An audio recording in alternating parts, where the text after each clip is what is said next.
Hello friends, welcome to modern 2027। चलिए देखते हैं पेडागॉजी ऑफ हिंदी का जो प्रश्न पत्र आया है मेरे पास, इसकी आंसर की देख लेते हैं। बीएड थर्ड सेमेस्टर है ये। क्वेश्चन नंबर पहला है, निम्नलिखित में से कौन सा योगात्मक मूल्यांकन का उदाहरण है। योगात्मक की बात हो रही है, समेटिव की बात हो रही है, तो ये वर्ष के अंत में लिया जाता है, तो वार्षिक परीक्षा हो जाएगा राइट आंसर। निम्न में से कौन सा वस्तुनिष्ठ प्रश्नों का प्रकार नहीं है, तो आपका राइट आंसर हो जाएगा लघु उत्तरीय प्रश्न। नेक्स्ट है, मानदंड संदर्भित मूल्यांकन में छात्र के प्रदर्शन का मूल्यांकन किया जाता है। तो तीसरे का आपका राइट आंसर हो जाएगा। चौथा आपका राइट है, शिक्षक के व्यक्तिगत निर्णयों के आधार पर। नेक्स्ट है फोर्थ क्वेश्चन आपका, किसी छात्र की समस्या समाधान कौशल के आकलन की सबसे उपयुक्त मूल्यांकन तकनीकी है। तो चौथे का आपका राइट आंसर हो जाएगा ऑप्शन नंबर डी, समूह पर चर्चा। शिक्षा में सतत एवं व्यापक मूल्यांकन का प्राथमिक लक्ष्य है छात्रों के सीखने का समग्र मूल्यांकन करना। नेक्स्ट है, शिक्षा में नैदानिक परीक्षण का उद्देश्य है। तो 6 का आपका राइट आंसर हो जाएगा ऑप्शन नंबर ए, छात्रों की अधिगम संबंधी कठिनाइयों को पहचानना। नेक्स्ट है, त्रिभाषा सूत्र में आध्यात्मिक स्तर पर किस भाषा के शिक्षण को प्राथमिकता दी गई है। तो ये मातृभाषा हो जाएगा बिल्कुल सही आंसर। बालक पुस्तकालय में जाकर अपनी पसंद की पुस्तकें पढ़ने की आदत डाल सकेगा। यह व्यवहारगत परिवर्तन किस उद्देश्य से है, तो यह अभिरुचि परख से संबंधित है। प्रथम कक्षा में हिंदी शिक्षण विषय का प्रारंभिक शिक्षण कैसे किया जाता है, तो चित्र पठन हो जाएगा राइट आंसर। नेक्स्ट है, भाषा के विकास क्रम में बालक को वाचन यानी कि पढ़ने के बाद सीखना चाहिए, लिपिबद्ध करना हो जाएगा राइट आंसर। नेक्स्ट है, निम्न में 360 डिग्री मूल्यांकन के संदर्भ में कौन सा सत्य नहीं है। तो ये सत्य नहीं है, यह माता पिता एवं साथियों की भागीदारी को बढ़ाता है। मौखिक भाव प्रकाशन का उद्देश्य नहीं है, तो लिखित रचना का विकास हो जाएगा राइट आंसर। पाठ्यक्रम कलाकार शिक्षक के हाथ में एक साधन है जिसमें वह अपने पदार्थ यानी विद्यार्थी को अपने आदर्श या उद्देश्य के अनुसार अपने कलागृह यानी विद्यालय में चित्रित कर सके। यह परिभाषा है कनिंघम की। नेक्स्ट है, पाठ्य पुस्तक चयन में ध्यान रखा जाता है, तो उपयुक्त सभी इसका राइट आंसर हो जाएगा। नेक्स्ट है क्वेश्चन नंबर 15, करिकुलम की रचना में ध्यान रखा जाता है, शिक्षक व छात्र दोनों का ध्यान रखा जाता है। प्राथमिक स्तर पर स्वस्वर वाचन का मुख्य उद्देश्य है, तो शुद्ध उच्चारण की क्षमता का विकास हो जाएगा राइट आंसर।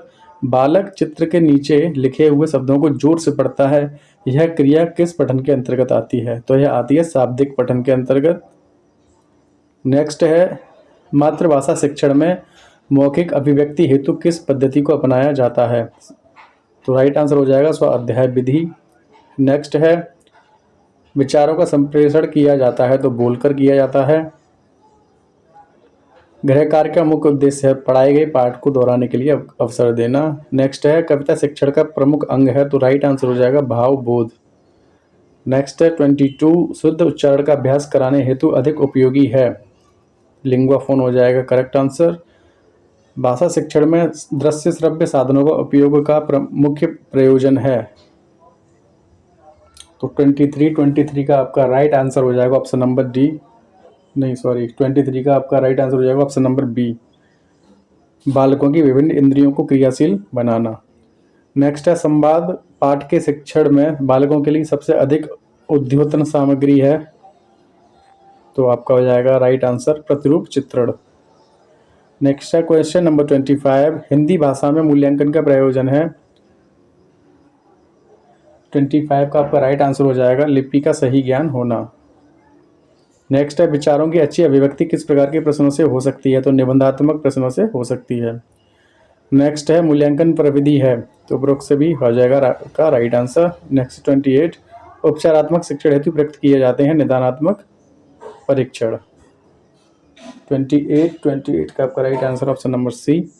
गद्य शिक्षण की सबसे प्रभावी विधि है व्याख्या विधि। नेक्स्ट है, निम्नलिखित में से कौन सा मातृभाषा शिक्षण का उद्देश्य नहीं है, तो 30 का आपका राइट आंसर हो जाएगा ऑप्शन नंबर सी, कौशलात्मक उद्देश्य। नेक्स्ट है, मातृभाषा मनुष्य के हृदय की धड़कन की भाषा है, यह कथन किसका है, तो यह कथन है कोलरिज का कथन है। नेक्स्ट है, द्रुत पाठ शिक्षण का मुख्य उद्देश्य क्या है, तो उपरोक्त सभी हो जाएंगे राइट आंसर। नेक्स्ट 33, हिंदी शिक्षण में गीत तथा नाट्य प्रणाली किस स्तर पर उपयोगी है, तो ये माध्यमिक स्तर राइट आंसर हो जाएगा। नेक्स्ट 34, हिंदी शिक्षण में शिक्षक द्वारा किया गया वाचन कहलाता है आदर्श वाचन। नेक्स्ट है ज्ञानात्मक उद्देश्यों के मूल्यांकन हेतु किस प्रकार के परीक्षण पद उपयोगी होते हैं? तो वस्तुनिष्ठ और आत्मनिष्ठ दोनों हो जाएंगे, राइट। नेक्स्ट है रस अनुभूति किस विधा के शिक्षण का प्रमुख उद्देश्य है? रसानुभूति पद्य शिक्षण का।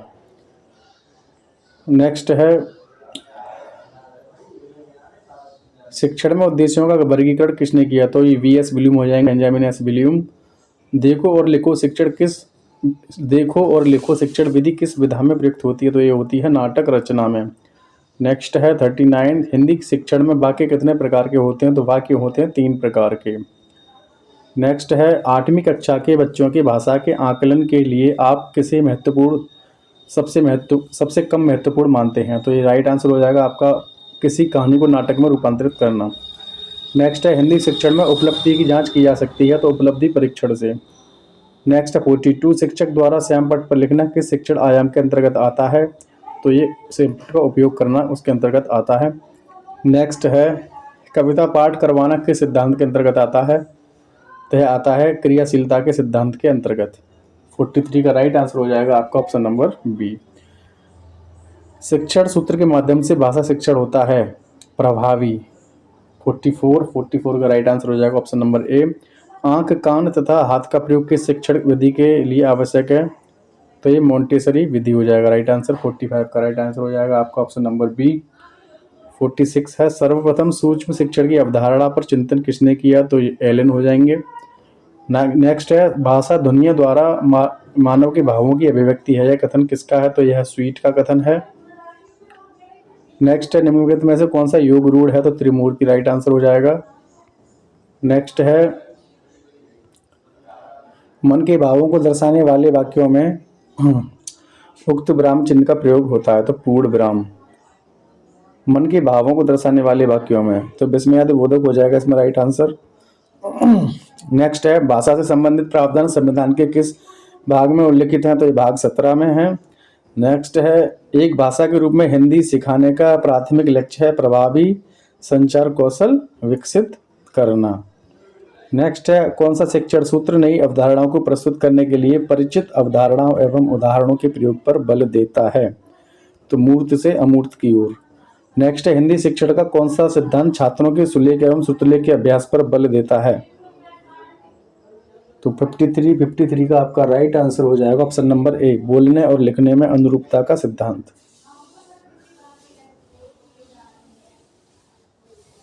53 का राइट आंसर हो जाएगा ऑप्शन नंबर ए। नेक्स्ट है क्वेश्चन नंबर 54 निम्न में से कौन सा कथन लक्ष्य एवं उद्देश्य के संबंध में सत्य है? तो 54 का आपका राइट आंसर हो जाएगा ऑप्शन नंबर डी। लक्ष्यों में व्यवहारिकता होती है जबकि उद्देश्य आदर्शवादी होते हैं। नेक्स्ट है विशिष्ट उद्देश्य संबंधित होते हैं तो अध्यापक से होते हैं। किस विधि से छात्र स्वयं निरीक्षण चिंतन करते हुए नियम निकालते हैं? 56 का आपका राइट आंसर हो जाएगा ऑप्शन नंबर बी आगमन विधि। नेक्स्ट है निम्न में से कौन सी विधि हिंदी शिक्षण में संबंधित नहीं है? तो ये मौन पठन विधि हो जाएगा राइट आंसर। 57 का राइट आंसर हो जाएगा ऑप्शन नंबर सी। नेक्स्ट है 58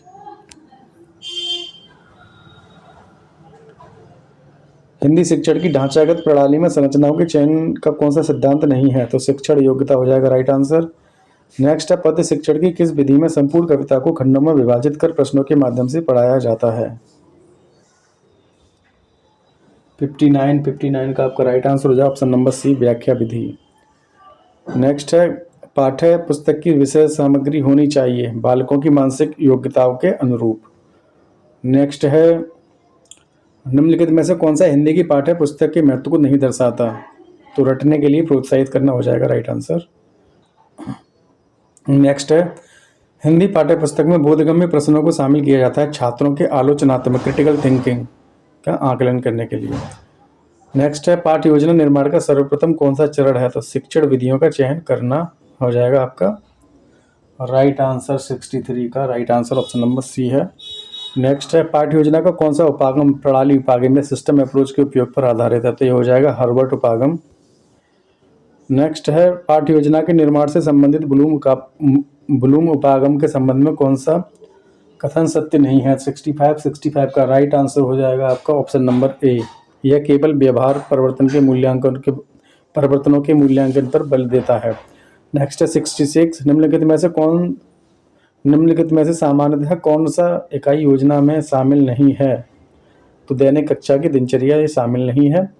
नेक्स्ट है सूक्ष्म शिक्षण का उद्देश्य है, तो विशिष्ट शिक्षण कौशल का अभ्यास हो जाएगा राइट आंसर। नेक्स्ट है संचलन, हाव भाव, मौन, विराम, अंतःक्रिया शैली परिवर्तन किस शिक्षण कौशल के घटक हैं? तो यह उद्दीपन परिवर्तन कौशल। 69 है गद्य पाठ के कठिन शब्दों के निवारण हेतु कौन सी युक्ति उपयुक्त है? तो वस्तु दिखाकर, प्रयोग द्वारा, क्रियाओं द्वारा, तो सभी सही हो जाएंगे। 70 है प्राथमिक स्तर पर कविता शिक्षण के लिए कौन सी विधि उपयुक्त नहीं है? तुलना विधि हो जाएगा राइट आंसर।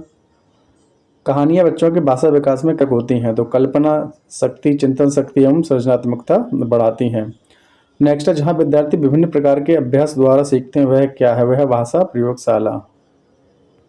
नेक्स्ट है क्वेश्चन नंबर 73, हिंदी शिक्षण के लिए दृश्य श्रव्य साधनों का उपयोग किया जाता है छात्रों का ध्यान पाठ की ओर केंद्रित करने के लिए, या पाठ को रोचक बनाने में, या अर्जित ज्ञान के स्थायित्व के लिए। तो उपयोग सारे ही सही हो जाएंगे। निश्चित, स्पष्ट और संक्षिप्त प्रश्न होते हैं वस्तुनिष्ठ। नेक्स्ट है मापन एवं मूल्यांकन के संबंध में निम्न में से कौन सा सत्य नहीं है? तो राइट आंसर हो जाएगा आपका ऑप्शन नंबर डी, मापन द्वारा सार्थक भविष्यवाणी संभव नहीं है, मूल्यांकन द्वारा सार्थक भविष्यवाणी संभव है। नहीं, ये तो सही है। मापन अंकात्मक होता है, मूल्यांकन गुणात्मक होता है, ये भी सही है। मापन साध्य है, मूल्यांकन असाध्य है। क्षेत्र संकुचित है, मूल्यांकन क्षेत्र व्यापक है। तो यहाँ तक ऑप्शन नंबर सी लग रहा है मुझे, तो ठीक है।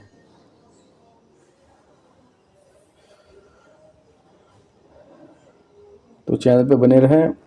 और आपका जो एक सब्जेक्ट आपका कॉमर्स का और है मेरे पास, वो मैं कल करा दूंगा, ठीक है। बाकी सारे सब्जेक्ट मैंने करा दिए हैं। जूलॉजी हो गया आपका, जूलॉजी बॉटनी हो गया, फिजिक्स केमिस्ट्री हो गया, मैथमेटिक्स हो गया, हिंदी ये हो गया, इंग्लिश भी हो गया, ठीक है। कॉमर्स बचा है, तो कॉमर्स का पेपर मेरे पास है, वो मैं करा दूंगा। धन्यवाद।